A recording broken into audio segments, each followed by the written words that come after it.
Hi, I'm Todd Allen Lowe, and welcome back to Allen's Pantry.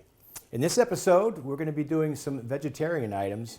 You know, as a chef running a special restaurant, you have to have a lot of versatility. And you get people from all walks of life that come in that have dietary concerns, such as gluten-free items, dairy-free items, vegetarian items. Some people eat seafood only. So you have to have a really versatile repertoire on your menu. So these dishes present a vegetarian option, although they're very, very tasty. And the first item that we're going to make is tomato jam. Now, my best suggestion to get the best quality product to make this recipe is to go to your farmer's market and seek out tomatoes that are in the prime of their season, never been refrigerated, vine ripe. That's when you're going to get the best quality tomato. You could make a quantity of it at that time of the year, and you could freeze it or can it. So, let's start with the tomatoes. We're going to want to core this, score it, blanch it, and peel it, also known as concassé. So, to do that, we simply take a small knife. We're going to take the core out of the tomato, just like that.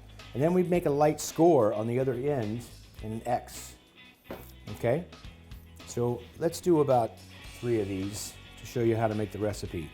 Again, removing the core and making a light score on the bottom of the tomato. So what we need for this is some boiling water, and you want to make sure that you've got a bowl of ice cold water right next to the pot, because this is going to be a quick process.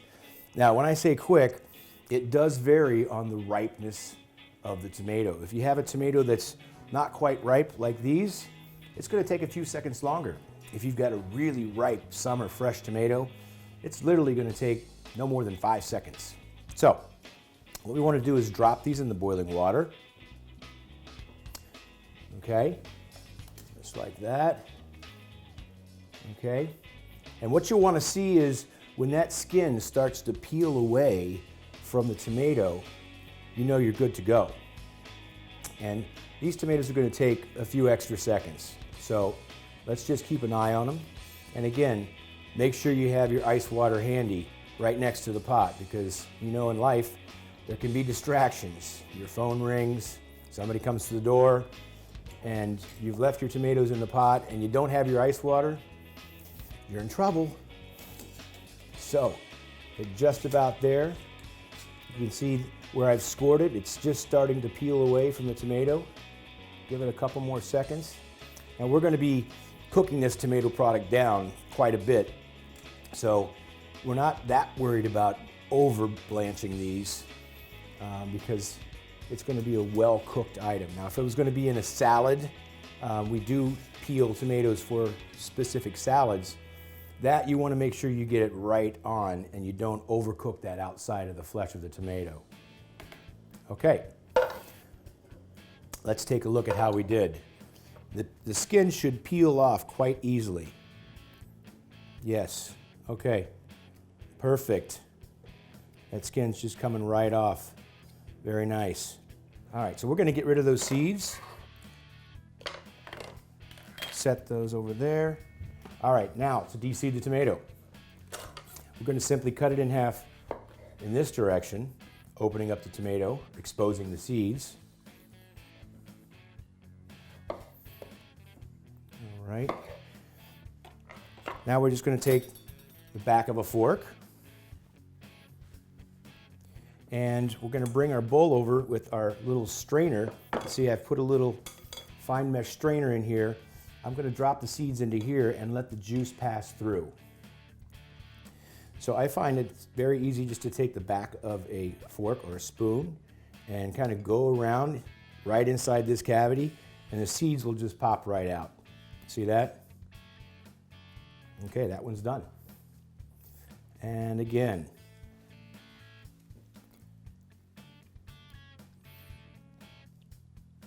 It's always nice to use product that's in season.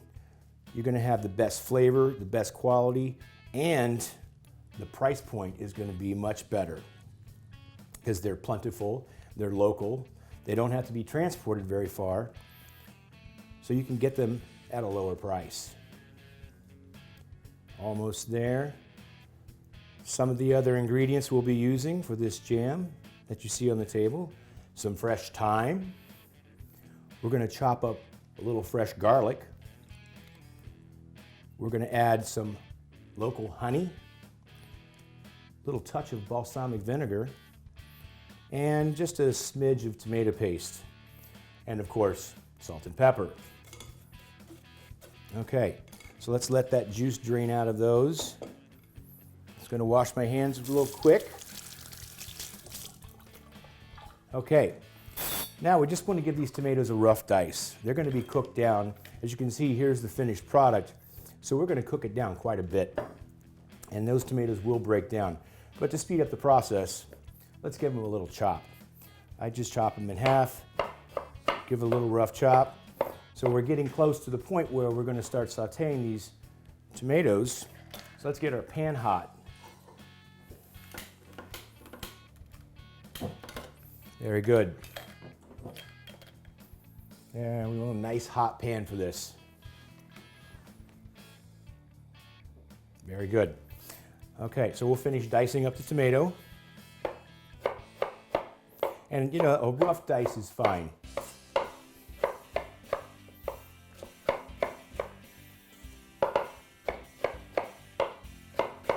Okay, almost there. There we go, last one. Good to go. All right, our pan's getting nice and hot. In the meantime, we want to talk a little bit about the garlic while our pan is finishing heating up. You know, sometimes you have bought garlic and you've left it in your fridge and it was hidden down in the little salad container and it started to sprout. Some green sprouts started coming out of the top of your garlic. Well, this means that it's been around for quite a long time. And in that instance, if you have a garlic clove that is sprouting a green sprout, you'll want to extract that sprout because that's where you're going to get that really hot, bitter flavor from the garlic. And I'm going to open this up and just show you that right in the center of this clove, there's a little sprout. You can see this is the root end and this is the top of the vegetable. That little white strip, that's a sprout, okay? If that line starts to turn green and is sprouting out of the clove, that's going to be really hot and bitter. So you don't want to use that. You want to extract that out or go get a fresh head of garlic. Okay, so we finished with the garlic. Let's take these tomatoes and get them off the board so we can chop a little bit of that fresh garlic. All right, we're just going to gather those up, put them in a bowl. Okay. Set those on the side, get them ready to fire. Meantime, I need just a touch of fresh chopped garlic for this recipe. And I can't stress this enough. Fresh chopped garlic is the only way to go. Don't use that jarred stuff that's already chopped you buy in the store. There's no comparison, no substitution for the real deal.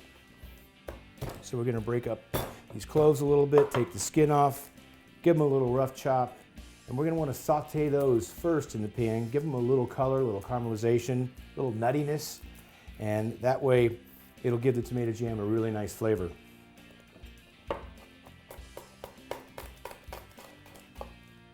There we go.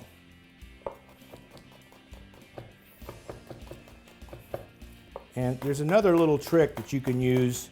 You know, I know chopping garlic is tedious, but if you slice it nice and thin and give it a rough chop like this, a little trick that you can do is take some kosher salt or a coarse ground salt, spread it on top of the roughly chopped garlic, just like that. And then you want to take the side of your knife and the heel of your palm and just run across it, and that salt will break up that rough chopped garlic, right? So you're not chopping for minutes and minutes. You've got something that's already broken down, and you won't have any big chunks of garlic in your jam, right? Just go past it one more time with a little chop, and we're ready to throw it in the pan. All right, we're going to use some of our wonderful Campari olive oil. This stuff is awesome. Okay, you've got a nice hot pan there. Preheated the pan. See some smoke coming up off the oil, right? Like it's about 350 degrees right there. So we're going to hit it with the garlic first. And this is when the smells really start to kick. Sauteing garlic in your house that's wonderful. All right, so we want to get it a little bit golden brown, right? A little nutty flavor. Now we're going to throw in our tomatoes.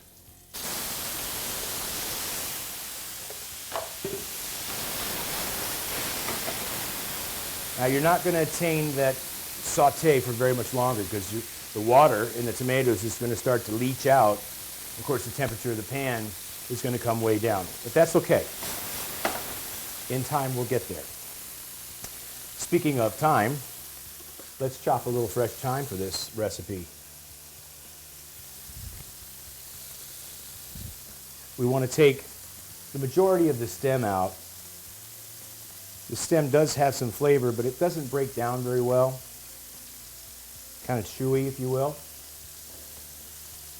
Again, fresh herbs is the only way to go for me. There are uses for dry spices. I use a lot of dry spices, but fresh herbs, there's really no substitute for them. And again, buying them locally at your farmer's market, way to go. Okay, so we got the majority of the stem out. I'm going to give this a little light chop. How are our tomatoes doing over here? Looking good. All right, just a little bit of chop on this thyme. We're going to throw that right in the pan.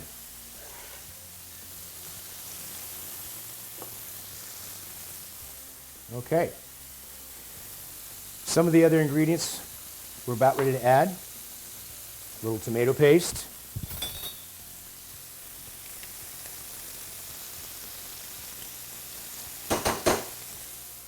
Okay. A little fresh honey.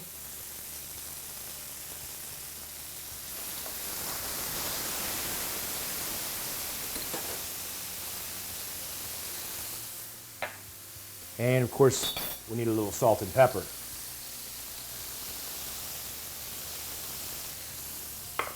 And lastly, fresh cracked pepper.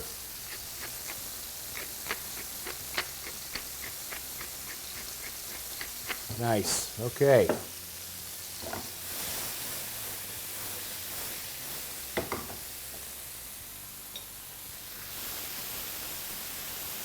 Okay. So this is going to cook down. Most all of the water is going to dissipate out of these tomatoes, and this is going to be the finished product. Okay? So when we come back, we're going to take this jam. We're going to make another vegetarian item, wild rice cakes. We're going to pair it with this wonderful tomato jam. So we'll see you right back. Hi, I'm Molly Bravo, the host of Organicopia, and you are watching Foodie TV.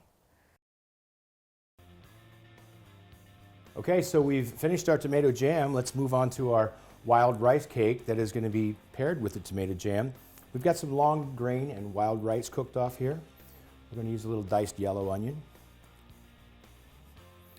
some diced poblano pepper, a little salt and pepper, fresh cracked pepper, of course. And we're going to need to bind this up to make it into a cake, so we're going to use one fresh egg. Okay, and a little bit of all-purpose flour. Okay, So we're going to mix that up, break up that egg. There we go. Mix it well. Got to get that egg and that flour to bind up so we can hold these together when we put them in the pan. By the way, our pan is preheating on a low flame. So once we get this mixture ready, we're ready to cook them. It's a great vegetarian item. If you make them small enough, you can actually use them as a past hors d'oeuvre. I did this dish at one of my catering venues, and people really loved it, especially those that are vegetarian. Okay, I think we're good. We've got this nice and mixed up. All right, so let's grab some of our Kalampari olive oil. Put a generous amount of that in the pan. You see, she's nice and hot too. Might want to lower that flame just a bit. Okay. All right, so we're just going to take a tablespoon, bring our mixture closer to the pan. And as I was saying, if you wanted to use it as like a past hors d'oeuvre, you could just make a very small cake, something like that. Okay. As it hits that hot oil, of course, that egg and the flour is going to bind up, and it's going to hold it together. Or if you'd like, you could make it maybe a little bit larger in size. It's up to your preference, really.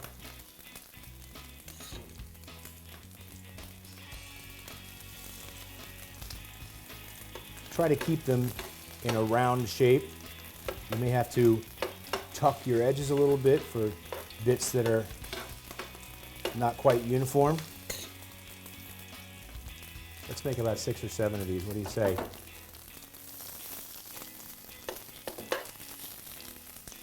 Try to get a nice round uniform shape, the back of your spoon. Let's do one more over here. Just about ready to turn the first one. You see what I did there? Sometimes your pan isn't quite level and oil will pool over to one side of the pan or the other. You want to get a nice even cooking so you can tilt your pan and push that oil to where you need it. For instance, this one's a little dry over here, not quite getting the contact of the olive oil. Very good. Okay, that'll be enough for our first batch. Let's set this aside.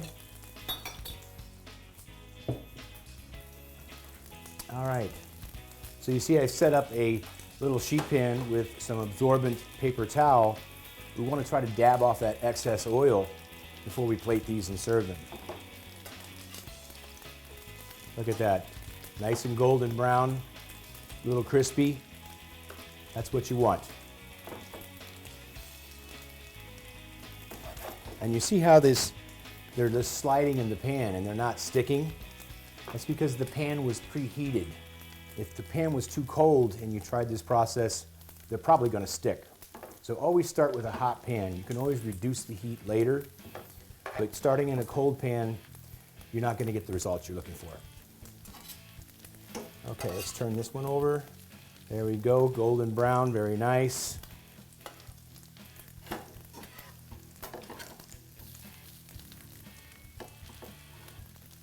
This is a great item to have for a dinner party. Use it as a past hors d'oeuvre, or simply set them out on a platter, let people help themselves.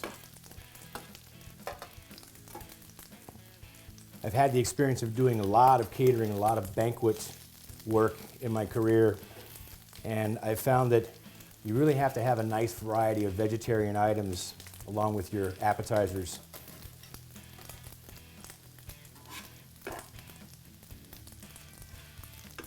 All right, 2 more to turn, and we can pull these out of the pan. This first one that we turned is ready to go. Everything in here is going to cook very quickly, so once it's nice and golden brown on both sides, hot throughout, you're good to go.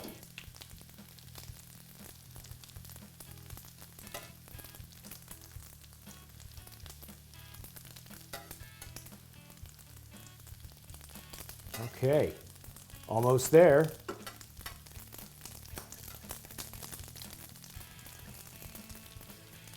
Okay. So, again, we're going to be pairing this with our tomato jam that we just prepared. And in my recipe, I put top with your favorite cheese. Could be a creamy goat cheese, whatever you prefer. All right, and that's it. There we go. All right, so how about we plate these up and finish them off with our wonderful tomato jam.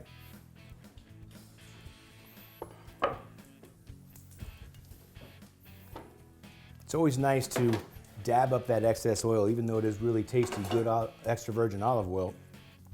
You don't want that excess oil to make it to the plate, especially when people pick it up off the plate and they see a little puddle of oil on the plate. It's just not that appetizing. All right, here we go. Here's our rice cakes. Now for our tomato jam. Let me just rinse this off a little bit.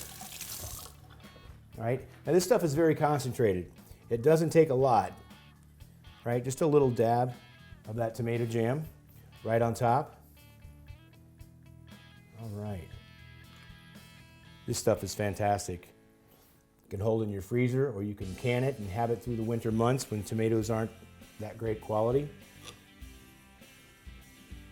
My mother used to can tomatoes every summer. And of course, I got the job of peeling and seeding the tomatoes. The fun part, if you will. All right, so there's our tomato jam. I'm going to use a little Pecorino Romano. I like the sharpness of this cheese with this particular dish. So we just sprinkle a little of that on top. And there you have it. Wild rice cakes with tomato jam and your favorite cheese. What could be better? All right, so when we come back, we'll be making another vegetarian delicacy, summer vegetable ceviche. We'll see you right back. Okay, so let's make our third vegetarian option for today. We're going to make summer vegetable ceviche. Now, when I say ceviche, people say, well, isn't that with seafood, like marinated seafood? Well, we do the same kind of flavor profile, but we keep it vegetarian. It was a great hit at our catering venue this last summer. So our components we've laid out here: fresh summer corn, we've got some grape tomatoes, some edamame, finely diced shallots, chopped cilantro, minced jalapeno, diced red pepper, a little scallions, lime juice and lime zest, and of course, olive oil, salt, and pepper. Now, you can prepare this dish in advance, but if you want to let it set for a while before you're going to serve it, I would suggest leaving out these two ingredients, the orange and the avocado. These you should put in right towards the end, along with the lime juice. Keep the mixture dry, if you will, until you're ready to serve it. So let's assemble the ceviche. A little fresh corn. Okay, our edamame.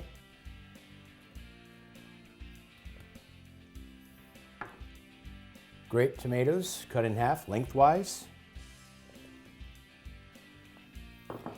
Minced jalapeno, and you'll see that I've removed the membrane and the seeds to cut down on the intense heat that could be in the pepper. Fresh chopped cilantro. This is a really refreshing summertime appetizer. A little chopped shallot. Red bell pepper. And our scallions. So if you wanted to make this dish in advance, I would hold the rest of the ingredients. Keep it dry until you're ready to serve it. So the lime juice, the orange juice is going to start to attack those bright green veggies, start to break them down. And of course the avocado, it turns brown very quickly. So let's talk a little bit about the orange. This recipe calls for segmented oranges. Okay, so the segment orange, what we want to do with that is simply square off the two ends of your orange, right? You want to get down below that pith. And when I say the pith, it's this white ring here. And you're going to use that pith as your guide, if you will. Follow the edge of your knife right underneath this white line here. That'll give you the guide to take off just the pith and not take away any of the great fruit. So we simply peel that off. And there's typically about 10 segments in each orange on average. We want to remove all that white pith, right? Right down to the fruit. Okay? Now, again, the segments, you'll see the white lines in between the segments. You simply slice right along that white line and pop out comes the segment. Very nice. Okay, so again, there's about 10 segments. And with a little practice, it's very easy. And then when we get the last segment out, we want that juice that's remaining in the fruit as well. One more segment. Okay, we're gonna go ahead and squeeze out that juice. Be careful if it's a seedy orange, you don't want any of those seeds to fall into the ceviche. Okay, so we'll discard that. Now let's go ahead and finish it with our lime juice, a little olive oil, okay, a little fresh cracked pepper. You know me and my fresh cracked pepper, I gotta have it in everything. Okay, touch of sea salt. And lastly, the avocado. Again, we want that avocado to go in last because it will start to turn brown fairly quickly. And again, with the avocado, the great way to peel the skin off, when you cut it into quarters, you can easily just peel that skin right off of the fruit. Isn't that nice?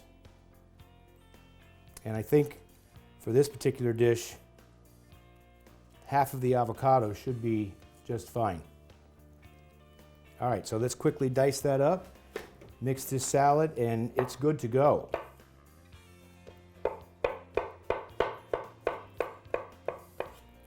Just a nice dice. Okay, toss it in there. And excellent, look at that. Bright, vibrant, fresh vegetables. And you can serve this in a little flat porcelain spoon as a passed hors d'oeuvre. Or perhaps serve it with a nice homemade chip as a dip. It's a gorgeous salad. So healthy and fresh, vibrant with all those summer vegetable flavors. Just a wonderful dish. And there you have it, summer vegetable ceviche.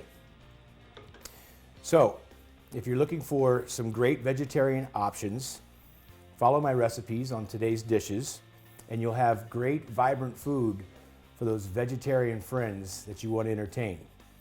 So again, it's all about making healthy, delicious, and nutritious food for your family and friends in a snap. So, thank you for watching, and we'll see you soon.